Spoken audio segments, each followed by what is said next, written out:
Fermons les yeux et remontons le temps. Il était une fois la cité de Troie, bâtie sur les deux sources du fleuve Scamandre, l'une chaude et l'autre glacée. La légende raconte que la guerre naquit d'une pomme d'or sur laquelle étaient inscrits ces mots « à la plus belle » et qui fut jetée par Eris, déesse de la discorde, au milieu d'un banquet divin où l'on célébrait l'union de Pélée, roi des Myrmidons, avec Thétis, l'une des Néréides, nymphes de la mer, pour se venger de n'avoir pas été invitée.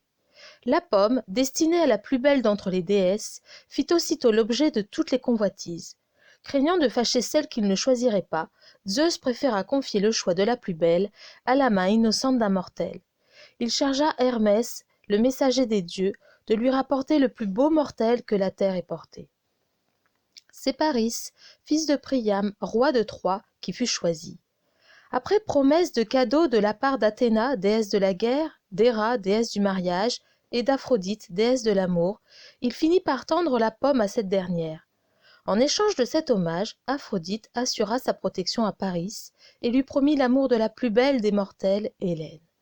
Celle-ci était l'épouse du roi de Sparte, Ménélas, mais, grâce à la déesse, elle se laissa sans résistance enlever par Paris et conduire jusqu'à Troie. Ménélas, outragé, convoqua tous les rois grecs pour reprendre Hélène et laver l'affront. L'armée grecque réunit un grand nombre de héros venus de toutes les contrées de la Grèce et groupés autour du généralissime Agamemnon, le roi des rois de Mycène, et de son frère Ménélas, roi de Sparte. Parmi eux, le bouillant Achille, roi des Myrmidons, fils de Thétis et de Pélée, l'astucieux Ulysse, Patrocle, l'ami et le cousin d'Achille, Nestor, Philoctète, celui qui tua Paris, les deux Ajax.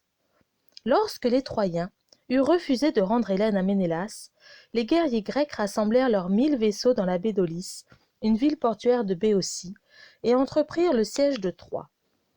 La flotte grecque est d'abord retenue par les dieux à Aulis, mais Agamemnon obtient des vents favorables en sacrifiant à Artémis, sa fille Iphigénie, sur les conseils d'Ulysse.